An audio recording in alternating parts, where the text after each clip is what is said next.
Hi everyone.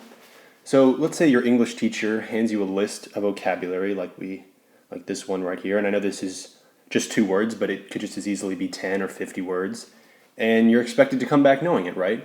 So what can you do? Well, one thing you could do is just use rote repetition, right? So that's just staring at these words and reading their definitions and reading them over and over again and kind of just hoping that they drill their way into your mind and you remember them. And I've found, and I think a lot of people would agree, that that method, is not just incredibly inefficient, it's also really boring. So you might wonder, how can I do this better? How can I do it better? There's got to be some way that beats out just this rote learning method, right? And most importantly, how can I make it also fun at the same time? Is it even possible to make learning vocabulary like this a fun process? And so those were things that I struggled with a lot. And hopefully I can get you excited about learning some of this stuff that maybe you thought of before is really boring. And so what I'm going to talk about is this idea called the art of memory. And we're going to use the art of memory ideas, these art of memory ideas, to learn vocabulary faster and more efficient and make the whole process fun, I hope. And so this will be my take on the art of memory, but the general principles really haven't changed at all for literally thousands of years. This idea goes back to ancient Greece. And so let's get right into it. I'm going to start with this first word here, corral. Okay, so up here we have our first vocab word on the list, which is corral. And corral means to bring together and confine. So an example could be that the organizers were corralling the crowd into a marching formation. So corral, bring together, and confine. Okay, so I'm going to base this idea, this art of memory idea, on this acronym that I just came up with called RAVE. And one way to remember this rave thing right off the bat is that, if you go to a rave, you probably won't be remembering the night. So hopefully, if you use this rave, you will be remembering what you're learning. So this stands for review.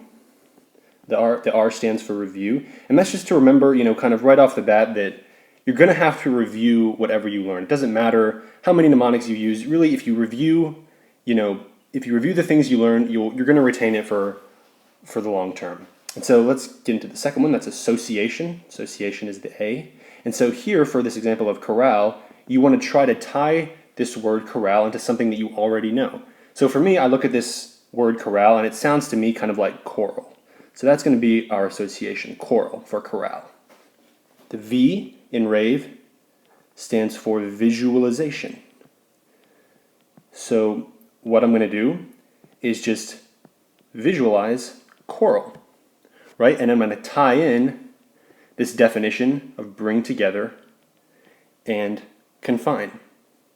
Okay, so I'm going to move this out of the way a little bit, and then what I'm going to do is bring in a picture of coral just to sort of facilitate the drawing process. Here it is. Here's a picture of a coral reef. That's kind of what I think of when I see this word corral. And so, we got to visualize this. So here's our coral reef. Maybe you have a bunch of people that are in this little area of the reef, right? Here they are. And they've been brought there and they're confined to this little area of the reef. And so before I keep going, let me just talk about this last little bit of rave, and that is emotion. Emotion. And so what that means is we just want to come up with some sort of narrative or emotional idea that we can inject into this story, and that will really help us anchor our memories. So what we can do is add a little story to this, right? Maybe there are these big fish and they're swimming around the edge of the reef right here, and they're kind of blocking off these people. They're confining them into this little area of the reef. Maybe an emotion that we could associate with this is fear, right? These people, it doesn't have to be logical. These people have been brought underwater and they're scared, and there are all these big fish around and they can't get out and they feel like they're suffocating and all these things. And so, that can really help you get an idea of what's going on here. So you see you see corral. You think of this coral reef, you imagine these people and how scared they are and these fish swimming around them, and so that will help you tie together this abstract word, corral, with the definition, bring together and confine. Okay, so I'm going to do another example here. The other word on our vocabulary list, and that word was quotidian, right? Quotidian. And what quotidian means is occurring daily. So it's an adjective that just essentially means daily. Okay, and an example of that could be Sarah took her quotidian dose of medicine, so her daily dose of medicine. So let's get right back into rave here. So again, we just got to remember that we're going to have to review and our association here.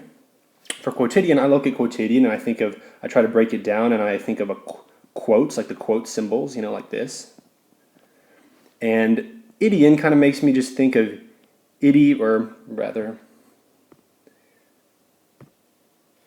sorry about that, itty, I guess it's spelled this way, itty bitty. So I have quotes and itty bitty. Okay, so then again, I want to visualize this and I want to tie it in with our definition. So I want to tie them together. So what I'm going to do, let me just move this out of the way a little bit, is think of this idea of Sarah and her daily medicine. And I'm going to visualize a medicine bottle right here. So here's the open medicine bottle. Here's that cap, the usual cap for medicine. And inside this bottle, instead of regular pills, there are going to be these little itty-bitty quotes.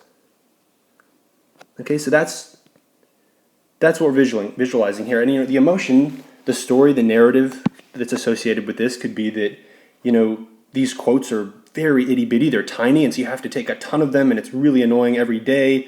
You have to take, 10 or 20 of these tiny itty-bitty little quotes. And maybe because they're shaped like quotes, right, they have this really kind of jagged shape and they cut up your mouth and it's just, it's a huge mess. It's, you're taking all of these weirdly shaped medicines every day and that's no fun. So that's kind of our emotion that we use to tie in this abstract word, quotidian, with its definition, occurring daily. Okay, so those were two examples of, just two examples, but like I said, you could easily extrapolate this and take on 50 or even 100 vocab words. And, one point I'm getting at with all these ideas is that you really should never feel tied down to having to learn something the right way, right? There is no right way, or at least I would argue, to learn something. And so if you can break down a word or use its etymology, or maybe, it sounds like something else, try that too. And, usually I make the best effort I can to understand whatever I'm learning as deeply as I can, and then I use these mnemonics, these art of memory ideas as a supplement. And just being creative like this, I think, will activate your focus and attention, and therefore your memory by default. And so I am talking obviously here about English vocabulary, like these ideas of quotidian and corral, but it really applies to any key term where you have to associate some abstract name to some meaning. It really is generalizable to that. Name to meaning. And so that could be terms in biology, names of math theorems, anything really. And so real quick, let me just go back and emphasize this idea of review. So let me hide this. So what were our words? They were corral and quotidian. So for corral, what does a coral reef make you think of? It makes you think of corral, right? Which makes you think of these people being brought together and confined in that reef. Quotidian, right? Quotidian, quotes, itty bitty, those nasty, little quote-shaped medicine pills. And that reminds me of the daily medicine that I have to take. So, hopefully this has introduced you to this basic concept underlying the art of memory, specifically as it relates to vocabulary. And, but I hope it's inspired you to try it out on anything and everything from SAT vocab words, right, to Spanish words or to names of experiments in psychology or whatever you want. So see you in the next video.